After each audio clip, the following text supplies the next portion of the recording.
નમસ્કાર, આજે હું બનાવું છું ટામેટાની ખાટી મીઠી ટેસ્ટી ચટણી. એના માટે મેં 500 ગ્રામ ટામેટા લઈને રફલી કાપી લીધા છે. હવે કઢાઈમાં ઓઇલ 1 ચમચી, રાઈ 1 ચમચી, જીરું, અને રાઈ જીરું તતળી જાય ત્યાર પછી મેં આદું અને મરચાંની પેસ્ટ નાખી છે.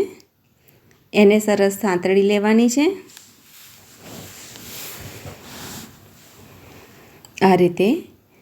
હવે 1 ચમચી હળદર પાવડર અને રફલી કાપેલા 500 ગ્રામ ટમાટર એડ કરી દીધા છે. હવે ટામેટાને વઘાર સાથે સરસ મિક્સ કરી દેવાના છે.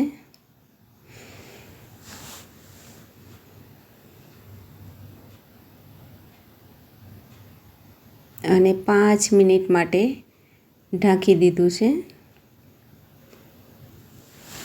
5 મિનિટ પછી થોડા સ્મૂથ થયા છે.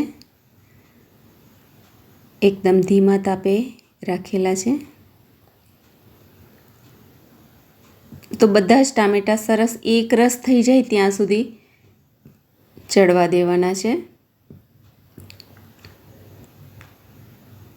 તો ફરીથી 5 મિનિટ પછી આપણે ચેક કરી લઈએ. તો ઓઇલ પણ છૂટું પડી ગયું છે અને ટામેટાં સરસ ચડી ગયા છે.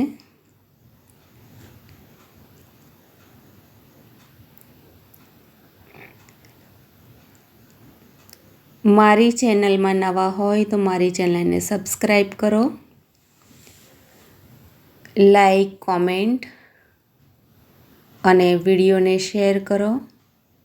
અને તમે પણ મારી રીતે ટમાટરની ખાટી મીઠી એકદમ ટેસ્ટી ચટણી બનાવો, જે જમવાનો સ્વાદ બમણો કરી દેશે. હવે 250 ગ્રામ ગોળ એડ કર્યો છે. મીઠું અને ધાણા જીરું પાવડર પણ એડ કરી દીધો છે. હવે સરસ ગોળ ઓગળી જાય ત્યાં સુધી ચડવા દેવાનું છે અને ખૂબ જ સરસ રસો એનાથી થઈ જશે. અને રસો થોડો ઘાટો થવા દેવાનો છે. અને આ ચટણીને આપણે સ્ટોર પણ કરી શકીએ અને મહિના સુધી આપણે ખાઈ શકીએ. તો આવી ચટણી અત્યારે ખૂબ જ સારા પ્રમાણમાં તાજા ટામેટાં મળી રહ્યા છે.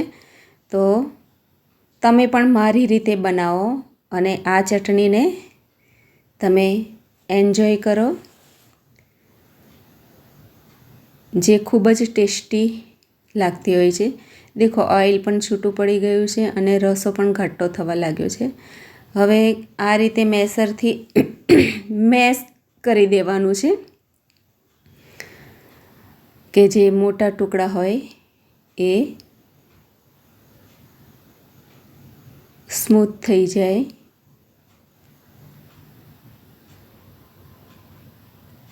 તો રસો થોડો જાડો થાય ત્યાં સુધી આપણે ગેસ ચાલુ રાખવાનો છે.